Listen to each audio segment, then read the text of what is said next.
I'm from India, Kate. So first thing first, let's clear one thing. Are you really graduated from Oxford?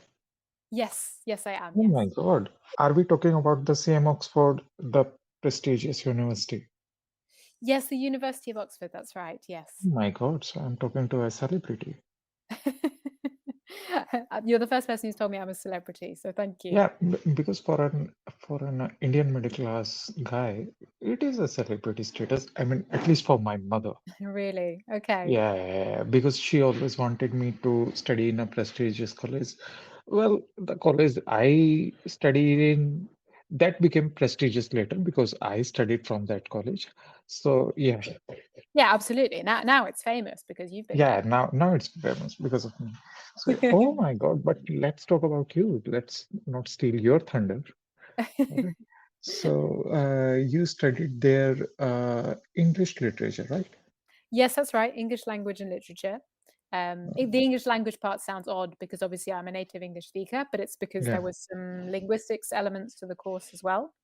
Okay. But mainly it was English literature. Okay, okay. And how it goes? I mean, what happens I over there? really enjoyed it. But Oxford University is so it's huge. I mean, you may know it's a Hmm. massive university, and it's Hmm. divided up into individual colleges. Hmm. So the particular college that you go to within the university can make a big difference to your experience. I went to a college called Wadham, and Hmm. it was great fun. I made a lot of good friends there.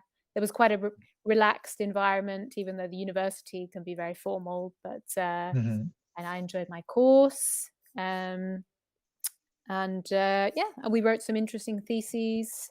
The town itself is beautiful. Everyone's very eccentric.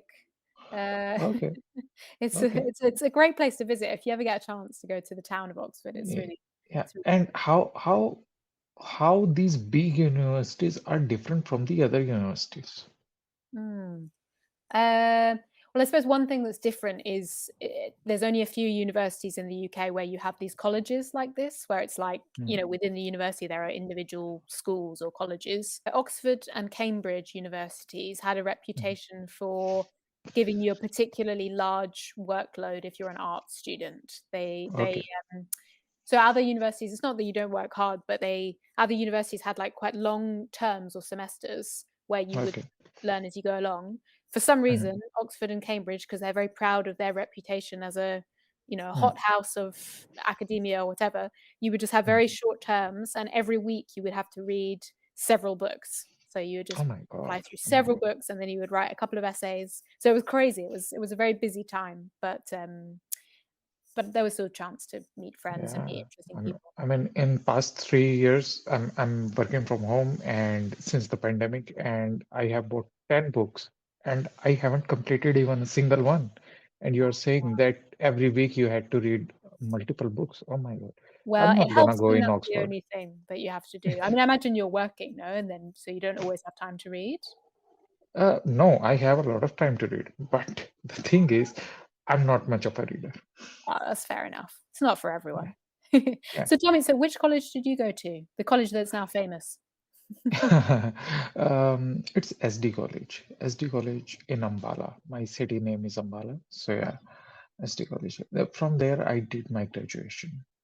Right, Mhm, okay. mhm. What did you study? BCom with vocational training of tourism and travel Oh, and really? tourism. Yeah, Ah, yeah. so does that mean you are a jet setter and you're always traveling around the world?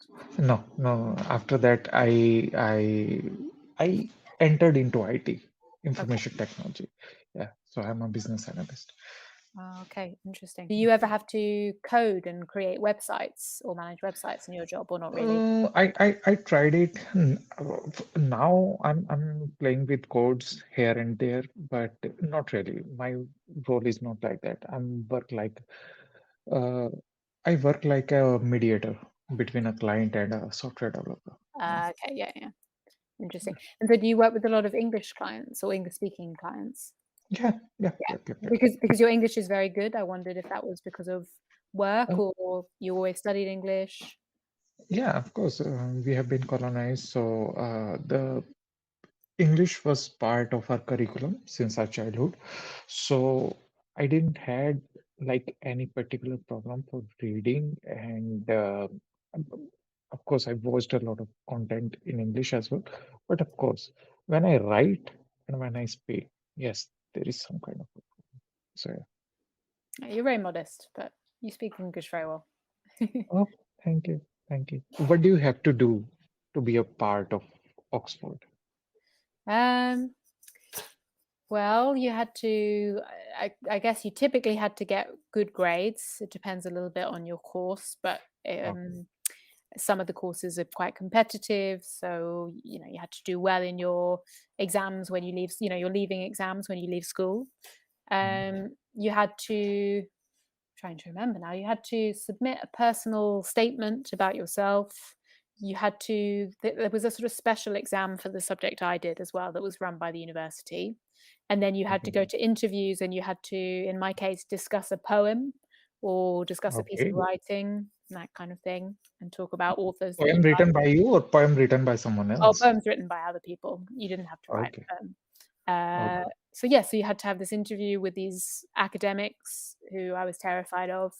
But then yes, it was okay. If they thought you had some ideas, original ideas, and you presented them okay, then you would get in. Okay. Okay. It's easy. Okay. It's easy. It's easy. You can say it's easy. The people who are trying to be into Oxford, they might not say that, but yeah, No, the thing is, I yeah, was that's lucky because I mean, you say you don't like reading so much, but I was always in English we say a bookworm. I don't know if you've ever heard like good. a nerdy kid who absolutely loved books. Bookworm and bibliophile. That's what you call Yes, bibliophile. You can say that as well. Yes. bibliophile. Yeah, Yeah, yeah, yeah. yeah, yeah. So for me, just going to an interview and talking about a book I liked was like what I would do every day anyway. I would bore everyone with my opinions on books that I'd read. So so from that point of view, it was quite easy. Yeah.